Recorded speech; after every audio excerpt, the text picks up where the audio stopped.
Assalamualaikum warahmatullahi wabarakatuh. Selamat pagi.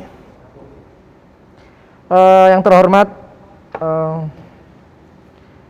para guru besar, para sejawat, dokter-dokter, mungkin semua yang ada di yang bisa mengikuti acara ini tersebar di Indonesia. Terima kasih atas kehadiran Ketua PBID. Selamat pagi Dr. Daeng juga hadir. Saya Muhammad Yusuf, SPOG Konsultan, akan menjadi host pada acara webinar pada pagi hari ini. Webinar pada pagi hari ini kita akan membahas praktek dokter di tengah pandemi. Pertama-tama marilah kita panjatkan puji syukur kehadirat Allah Subhanahu wa taala karena kita masih diberi kesehatan, kita bisa ikut acara pada pagi hari ini. Acara pada pagi hari ini selain bisa kita ikuti secara webinar, kita juga bisa mengikuti secara live YouTube bagi yang sudah terdaftar tapi kesusahan masuk, bisa langsung di live di YouTube. Kami mohon maaf ya, karena mungkin topiknya, jadi animo sejawat-sejawat sekalian sangat besar pada acara pagi hari ini. Ada 1.900 email yang masuk, akhirnya kami ambil 1.000 yang kami beri balasan email.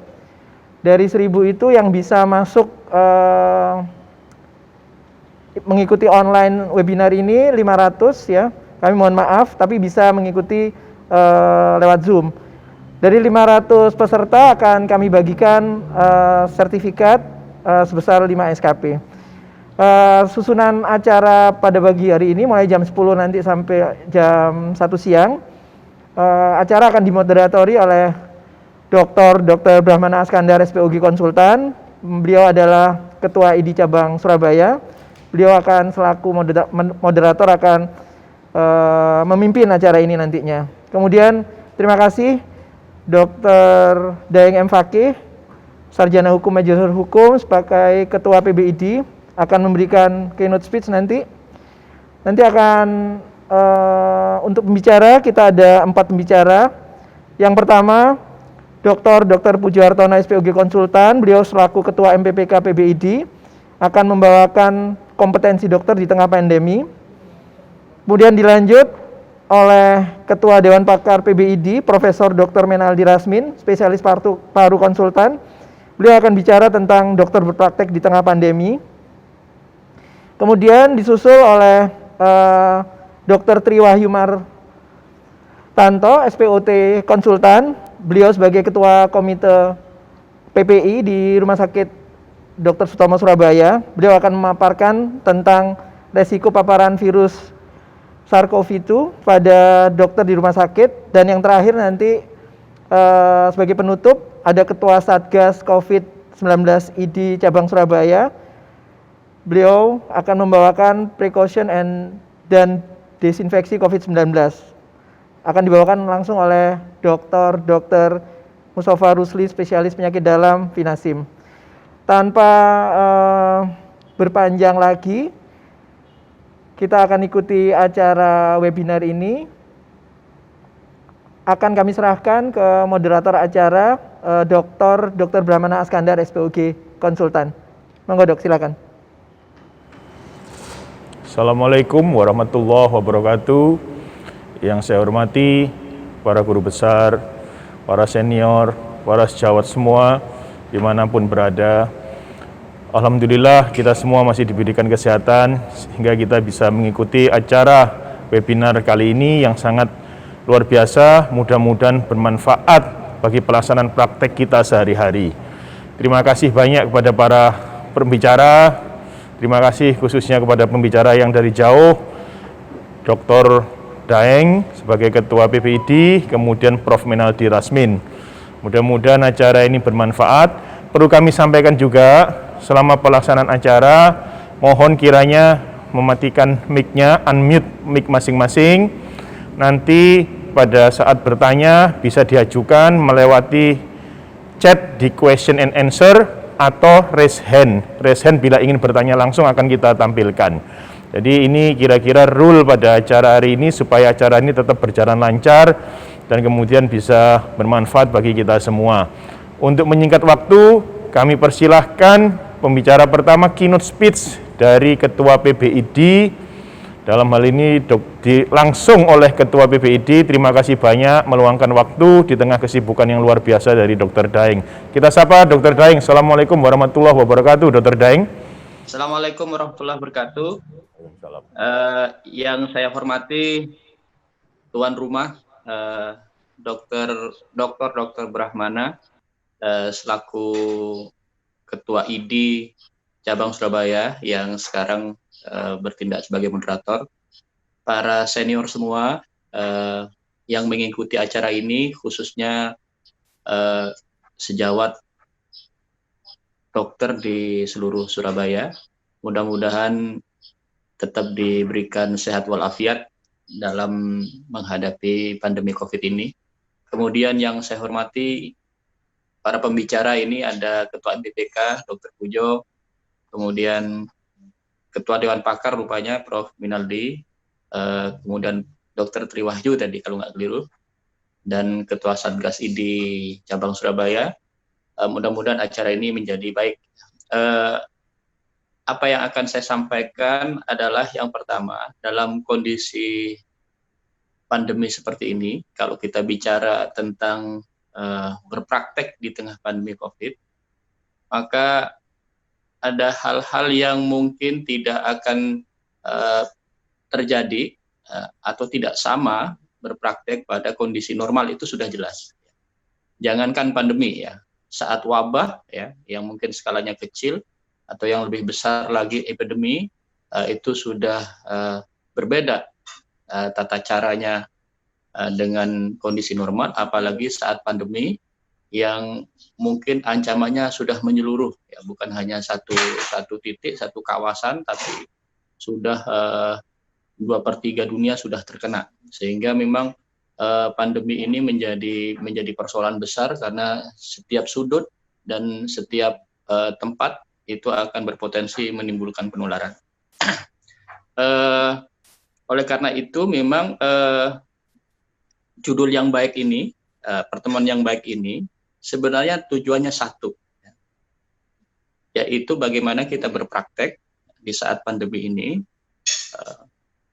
memberikan kontribusi yang baik kepada saudara kita yang sakit, kepada pasien, tetapi kita juga aman dalam melakukan praktek. Ya. Sebenarnya tujuan ini mungkin secara umum di undang-undang sudah ditegaskan, bahwa apapun yang kita kerjakan oleh pemberi pelayanan, khususnya dokter seperti kita ini, dalam melakukan praktek kedokteran kepada pasien, itu prinsipnya memang memberikan perlindungan kepada pasien, dalam arti apa yang kita kerjakan baik ya, pada pasien sesuai prosedur, sesuai etika dan lain-lain, tetapi juga ada perlindungan juga bagi pemberi pelayanan, khususnya kita sebagai dokter. Jadi dua hal ini sebenarnya pada praktek kedokteran secara umum harus tercakup. Tetapi di dalam kondisi pandemi ya, ini akan berbeda, kalau tidak dikatakan jauh berbeda ya dengan kondisi normal seperti saya katakan tadi. Aspek praktek itu misalnya ya, ada beberapa aspek praktek yang saya mungkin di sini kutip 4 hal. Yang pertama, dokter berpraktek itu pasti memiliki prosedur ya, atau SOP atau standar. Ya.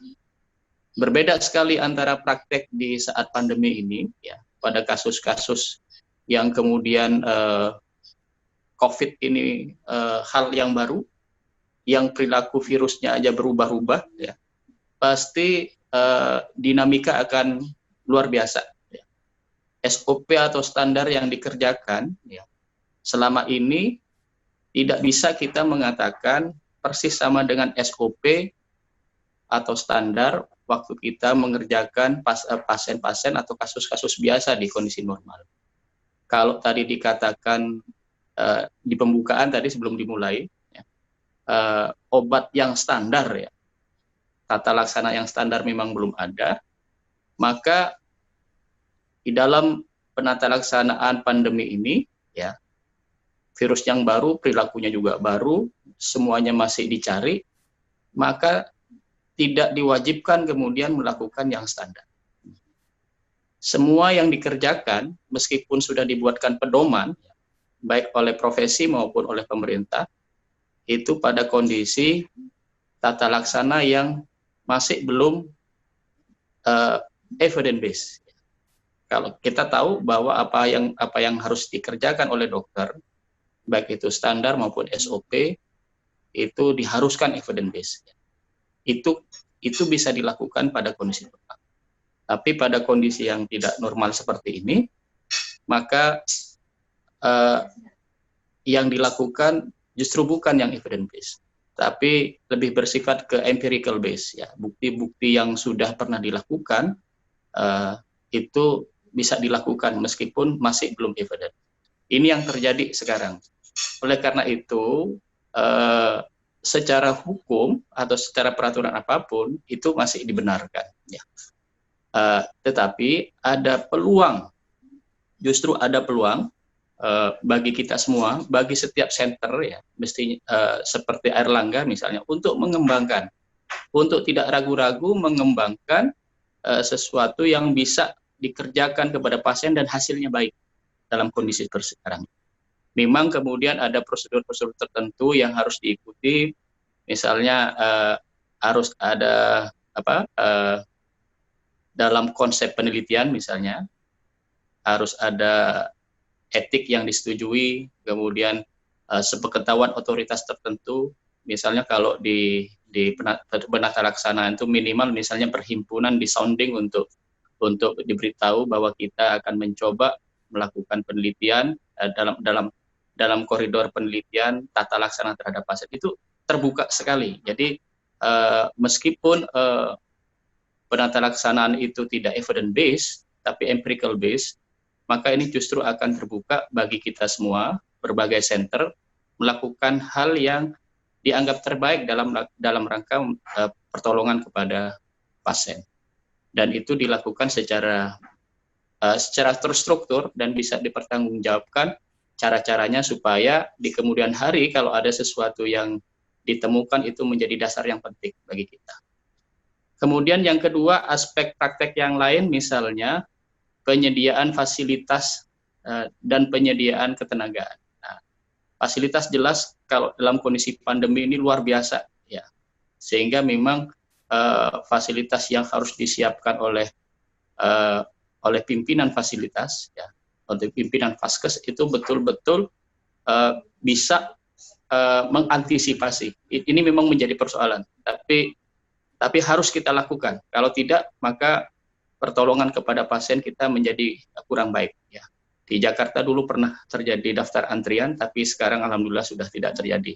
Nah, demikian juga tenaga. Ini mungkin nanti SOP dan tenaga akan dibahas secara khusus Ketua MPPK ini, karena Pak Pujo memang core bisnisnya di masalah kompetensi. Seperti tenaga, kalau dalam kondisi pandemi kita masih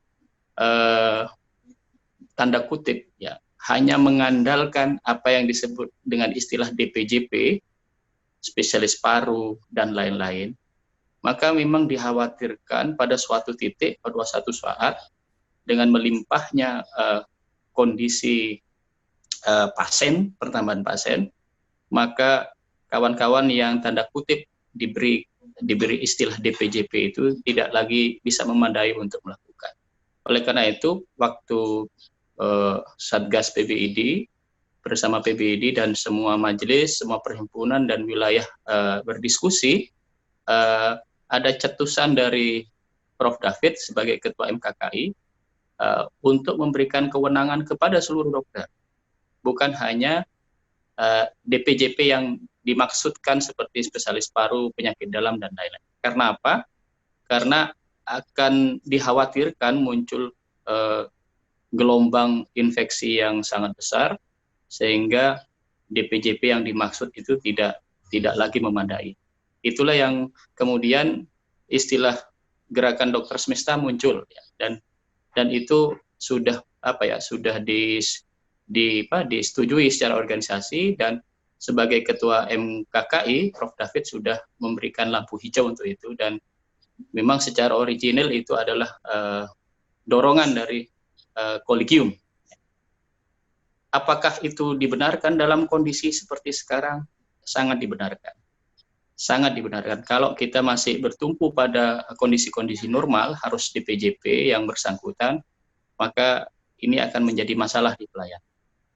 Sehingga misalnya di rumah sakit tertentu yang kekurangan tenaga, itu bisa disupport oleh tenaga dari luar, ya, relawan medis, ya, yang mungkin tidak selevel DPJP, tapi karena sudah dibenarkan oleh kolegium untuk bisa juga melakukan memiliki kewenangan penanganan itu menjadi baik, menjadi tidak masalah. Karena kalau dipaksakan hanya kawan-kawan yang ini, kita khawatir kawan-kawan yang di dalam, ya, yang dikatakan DPJP tadi, kemudian load pekerjaannya akan meningkat, ya, karena tidak dibantu oleh yang lain.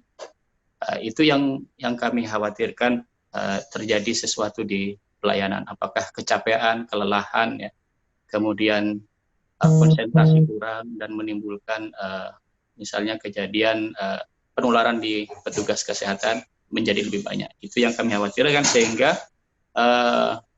membuka kewenangan lebih luas kepada seluruh dokter, bukan hanya DPJP, itu memang baik secara etik, ya, maupun secara hukum, maupun secara profesional, ini dibutuhkan pada suasana pandemi.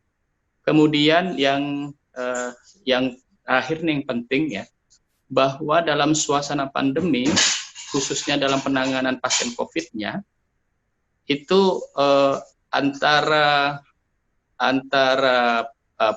pencegahan, ya, antara deteksi kasus dan penanganan, itu tidak seperti dilaksanakan saat normal. Jadi harus terhubung langsung secara cepat. Karena apa yang dilakukan di tata laksana di rumah sakit, ya, mulai dari testing, ya, kemudian ditangani, itu harus tersambung dengan tindakan-tindakan atau langkah-langkah tracing. Ini yang mungkin perlu dipikirkan supaya pelacakan kasus ini menjadi baik. Karena pelacakan kasus ini bisa dikerjakan baik, terukur, dan terarah kalau itu nyambung langsung dengan tempat pelayanan, di mana di tempat pelayanan itu ada proses testing, terutama testing, isolasi, dan treatment. Itu menjadi sebuah siklus yang penting, dan langsung dikaitkan dengan tracing. Kalau di pelayanan tidak saat wabah dan tidak saat pandemi seperti ini, mungkin tidak langsung dikaitkan seperti itu tidak masalah. Tapi pandemi harus langsung dikaitkan dan disambungkan. Contoh kasus yang sederhana, DBD misalnya.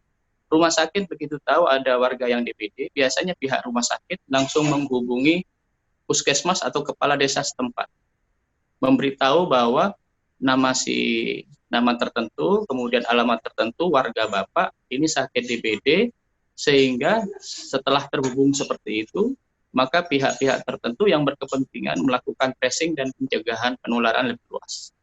Nah, inilah yang menjadi kontroversi kemarin, permintaan Ikatan Dokter Indonesia, ya, bersama 5OP untuk membuka data pasien, ya, data tertentu pasien, kemudian data ini diserahkan kepada pihak tertentu untuk melakukan tracing secara cepat dan akurat. Nah, sampai sekarang masih belum diizinkan oleh pemerintah, tetapi menurut kami itu penting sekali untuk dilakukan, ya, agar ketersambungan pelayanan dengan pelacakan itu menjadi cepat, sehingga penghentian pemutusan mata rantai penularan itu juga semakin cepat. Tapi sampai sekarang masih didiskusikan, masih bertumpu pada persoalan etik, persoalan hukum yang menurut kami itu hanya bisa dilakukan di suasana normal. Kalau suasana yang seperti ini barangkali tidak tidak bisa dilakukan karena nanti akan menghambat akurasi dari tracing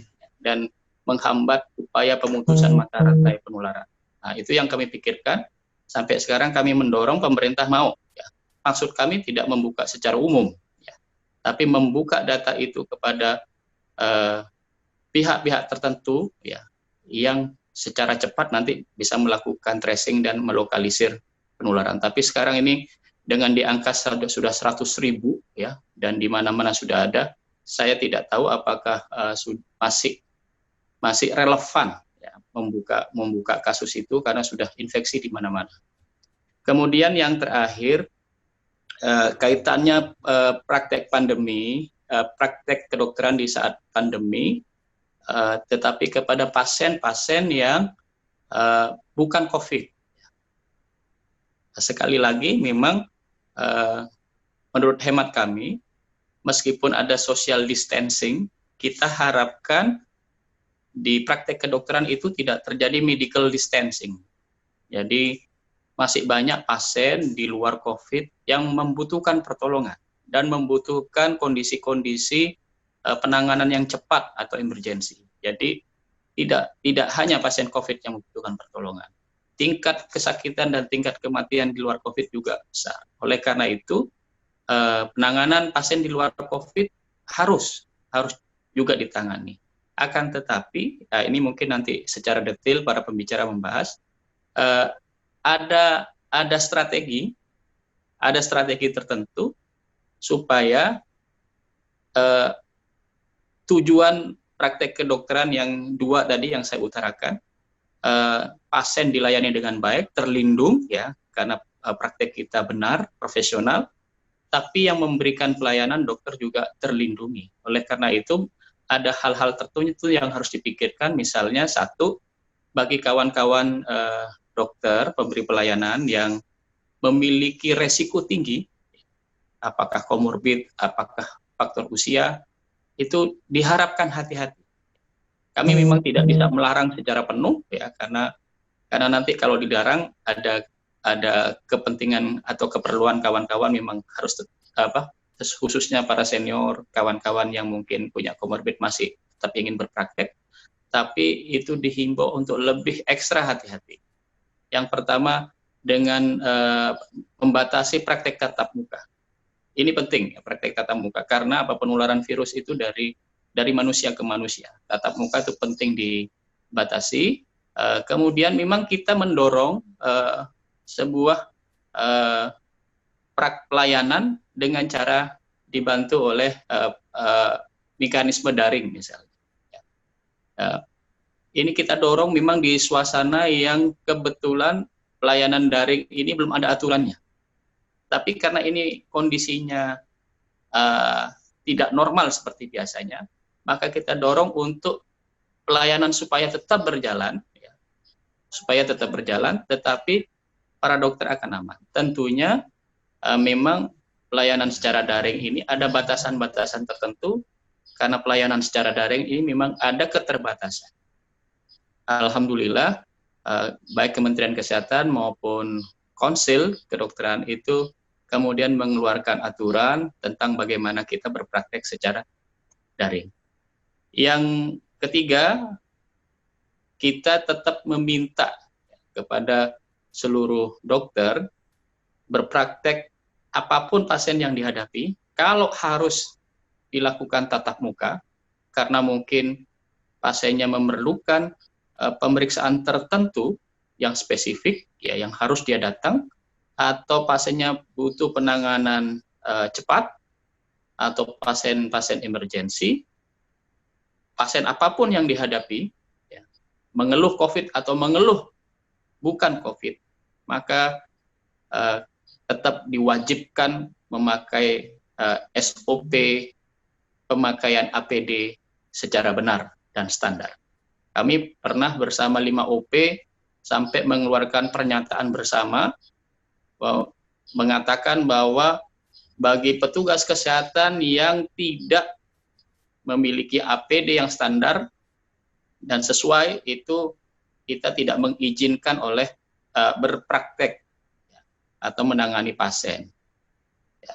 Karena apa? Karena kita ingin melindungi para petugas kesehatan untuk dia memberikan praktek dengan baik, tapi juga aman ya. Meskipun di kemudian hari ada yang mempelintir bahwa ID dan 5OP ngancam mogok, sebenarnya tidak. Ya. Sebenarnya tidak. Kalau secara hukum, kemarin juga kami mendapatkan input dari Profesor Umar Sarif, bahwa secara hukum, kalau dokter tidak terlindungi dengan baik, itu sebenarnya boleh menolak untuk tidak berpraktek.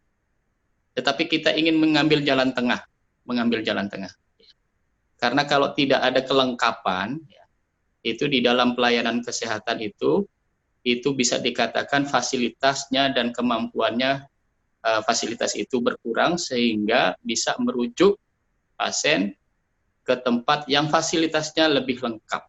APD itu termasuk perlengkapan kesehatan ya, yang fungsinya memang untuk pengamanan bagi petugas, sehingga kita bisa kasarannya memberikan alasan yang tidak ekstrim bagi masyarakat mengatakan menolak, tapi kita bisa memberikan alasan bahwa fasilitas di tempat kita tidak lengkap, tidak mampu, sehingga pasien ini harus dirujuk ke fasilitas yang lebih lengkap dan dikatakan mampu melakukan pelayanan terhadap pasien dalam kondisi pandemi COVID ini. Mungkin itu yang dapat saya sampaikan, Dr. Brahmana. Saya yakin para pembicara yang tadi disebutkan ahlinya, betul-betul ahlinya ini bisa secara detail memberikan paparan, dan ini mungkin sangu ini. Justru acara ini menjadi masukan yang baik nanti kepada terutama MPPK, karena Pak Ketua MPPK nanti dibantu oleh tim mitigasi yang dipimpin oleh Dr. Adib itu sedang mempersiapkan praktek kedokteran di era new normal atau di era istilah yang baru itu kebiasaan baru ya, di era kebiasaan baru praktek kedokteran. Mudah-mudahan ini menjadi masukan yang baik untuk kita semua. Demikian, billahi taufiq wal hidayah. Assalamualaikum warahmatullahi wabarakatuh. Waalaikumsalam warahmatullahi wabarakatuh. Terima kasih banyak kepada Dr. Daeng, Ketua PBID. Sangat luar biasa paparannya, memberikan masukan pada kita. Yang satu yang dicatat bahwa kalau DPJP masih harus misalnya dokter spesialis paru, dokter penyakit dalam, dokter intensif care, maka mungkin akan kurang begitu. Dan digarisbawahi oleh Dr. Daeng bahwa ada namanya dokter semesta, artinya mungkin kita sama-sama turun melawan COVID-19. Ini yang kita catat ini.